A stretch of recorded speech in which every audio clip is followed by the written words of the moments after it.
Of humanity is slowly moving through Ukraine in a desperate attempt to flee the war. North of Kyiv is as many as 100,000 people. They may be trapped without water or electricity as Russian forces are bombarding the city.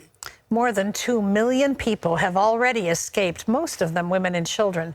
George Thomas takes us to the border of Poland and Ukraine, where the greatest refugee crisis since World War II is unfolding.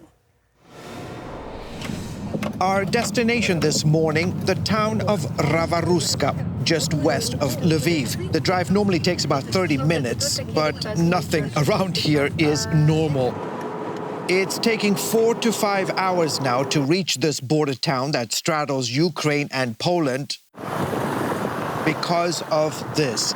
Hundreds of cars, bumper to bumper, filled with women, children, and the elderly fleeing the conflict here.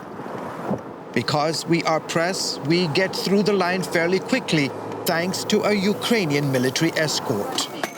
A quarter of a mile from the border, we meet Irina Hadash, standing with so many others in the bitter cold, waiting to cross.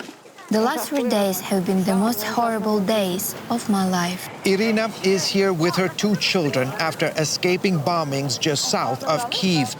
10-year-old Mila is worried about her best friends back home.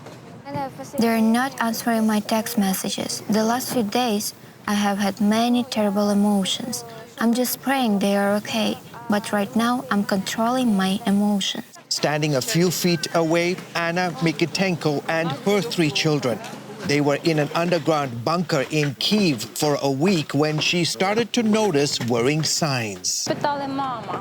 They kept asking me, "Mama, when will this all end? Mama, how long will this go on for? Mama, why is this happening?" Anna's daughter, Nastya, also 10, really misses her father. Men who are between 18 and 16 years old cannot leave the country. They have to fight.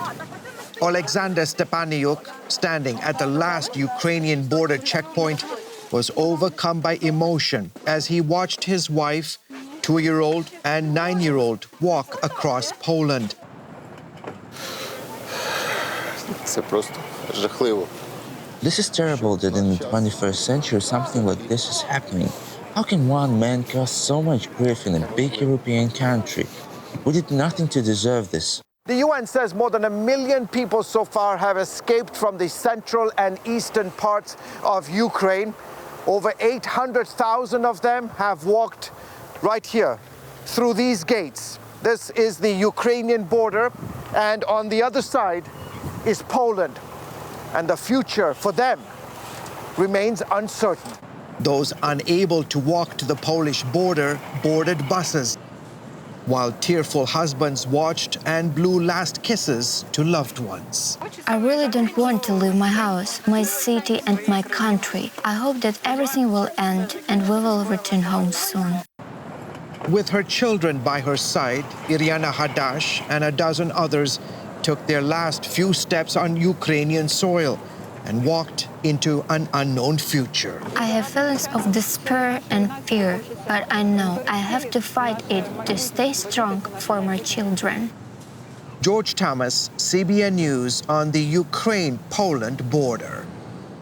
Well, your heart goes out to those refugees, those families that are being separated, the women and children being forced into exile, becoming refugees, all because of what Russia is doing. And it's just a humanitarian crisis of massive proportion.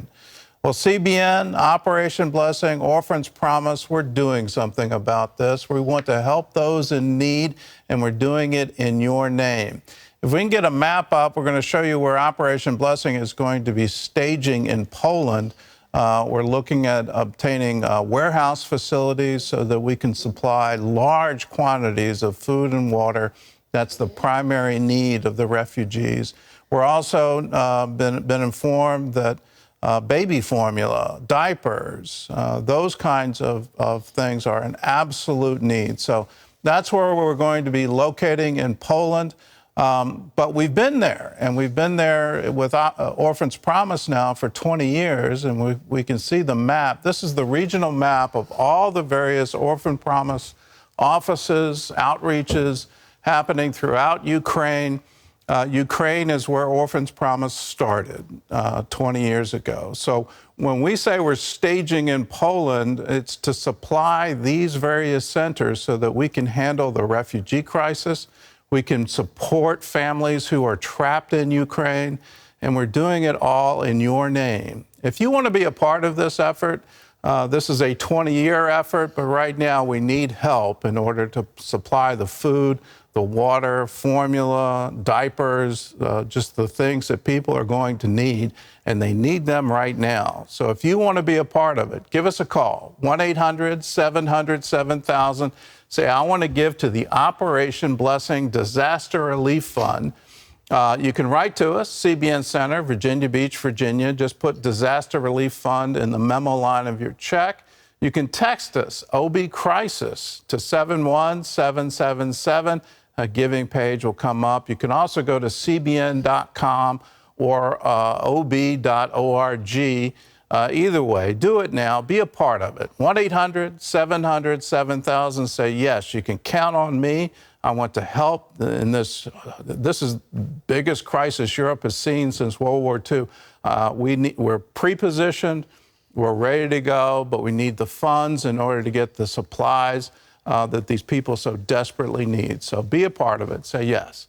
1-800-700-7000.